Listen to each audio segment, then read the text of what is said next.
Welcome to episode 8 of West Paul Unoccupied. This week I've got a really fun one. I'm in a silly mood. I'm just, with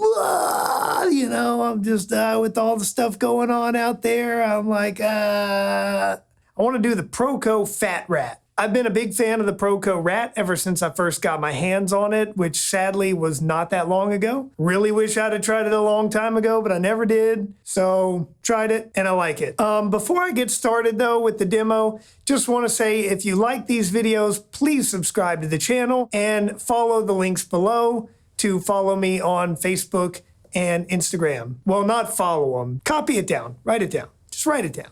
And then in your browser. I thought what would be fun today would be to play the ProCo Rat over a backing track and sort of layer guitar parts together to make a song. Now, I made a rudimentary backing track of a song that I actually did produce and released on an album a couple of years ago.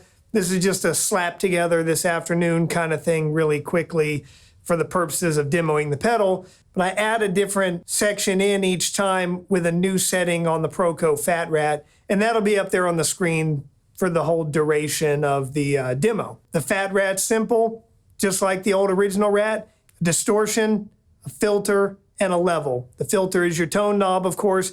And then the Fat Rat adds a couple of things. It adds a MOSFET stock switch, and it adds a stock fat switch, so you can go back and forth between the stock ProCo Rat and the Fat Rat. It also says online that there's something about a bass setting in there that makes it useful for bass. Maybe it's inside the pedal, which I haven't opened up, but it's not anywhere on the outside that I can see. For the clean sound, I'm just using a Fender Strat through a Vibrolux reverb. I just did a demo a couple of days ago for the Boss CS2, which is also running in my chain all the time. If you want to hear what my clean sound is like, go back and check out the beginning of that video. It's just straight clean tone, no reverb, no anything, just the CS2 straight into the Vibrolux reverb amps. Anyways, enough of my blathering. Let's get to it. Let's check this out. Let's have fun with it. Here we go.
So that's it, the ProCo Fat Rat. It's got a lot of cool different sounds on it.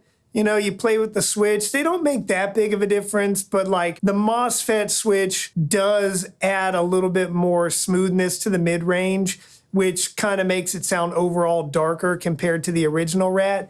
I didn't find it to be as good for like chordy kind of stuff, even when I'm turning down the guitar volume and trying to clean it up. It's pretty gritty, but for like that heavy chunking rhythm kind of stuff that I was doing at the beginning of the demo, I thought that worked really well. But for the stuff like at the end where it comes in with the real high guitar part that has a lot of delay on it, I would probably use something like my BK Butler tube driver set to a clean boost and just get that real tube saturated sort of U2 delay kind of sound out of it. ProCo just really wasn't doing it for me on that particular piece of the tune.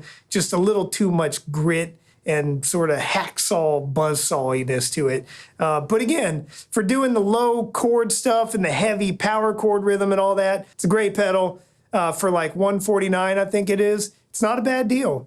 I would probably honestly myself just stick with the Rat because I tend to enjoy pedals that do one thing and do one thing well. That way I don't have to walk back over here to my rack and make settings changes. I'd rather have two Rats set to different settings if I could choose, right? So pedals with a lot of switches on them aren't really my thing, but it is a good sounding pedal. The MOSFET does sound really nice and mid-rangey and warm and punchy. And if you're trying to do any kind of big, heavy sort of guitar rhythm, especially like a Doomer style guitar with low strings and you really want it to growl, this pedal's gonna be awesome. So anyway, like this video, subscribe to the channel, share it with your friends, and I'll see you next time.